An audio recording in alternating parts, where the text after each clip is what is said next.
gonna go every point by time we fucking get point, my started, nigga. he Hey, And what you you gonna be a explains gonna shit say? that rebody. don't Hey, make Freddy, no You feel hey, some sense. Freddy type of can't way. stand you, Hey, nigga. bro. It Hey, Hey, make bro. Freddy no can't sense. stand You you, Get back never, nigga. on you boxing. make no Get I'm sense gonna back on talk about because boxing. you. you If you want to know know, I'm Get gonna something. back talk on It about you. boxing. doesn't Cause matter nigga, about you Get what back mad on like fucking boxing, nigga. changes you make. At the Get end back of the on day, boxing. you got to Hey, get in that rebody. ring, you don't and know he how to don't have the Rebody. talk. fucking That's Get why back you on ability gotta to boxing. talk to win. your dumb He don't ass. have Talk Get the back on fucking about boxing. ability somebody. to win, and Retarded that's the ass. end of Who the it. Rebody. fuck gonna I'm talk sick to of you you? talking Rebody. that shit.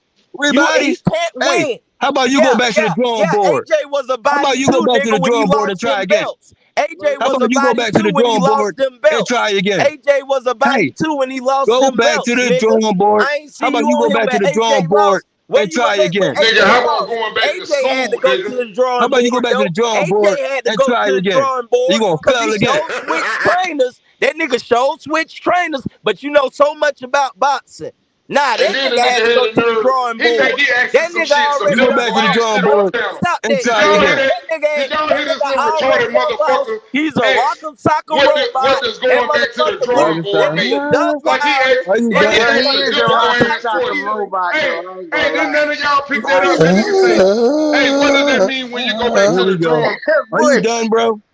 Are you done? What does it mean Like when you that You go can't. shit back was to the Hey, typical than a you drawing can't even board? motherfucker. go What's back the Nigga, to the you drawing drawing board. fucking board? You lost. can't even Nigga, go you back got beat to the the drawing fuck board up. because you don't That even nigga know got what the you drawing got beat board the is. fuck hey, up. hey, That Bushy, nigga you took can't that come L. on He here had and to go to sneak. the Are you drawing done? Hey, board. Bush, You don't even he know. moaning in the You don't even microphone. know what the draw back to the drawing board means. So you obviously don't even know what the fuck Yeah, that what is. you Ah, talking this about? You nigga. make no So sense. hey, Nigga, where your so Whoa, helmet hey, man, at, I'm at nigga? your your skill matches. set right Where now your is helmet Oh at, very nigga? God. ineffective. This nigga make Oh no God. sense. You're This ineffective, bruh. this nigga Oh make no God. Let us see sense. your You're little football ineffective. helmet, nigga. You're ineffective, Turn your and you can't camera even on. Let make me no see your little corrections, football bruh. Hey, helmet. Because yeah, you don't even know please, what please, drawing mo- board mo- means. Oh moderate AJ talk, was God. please. Look at that. ineffective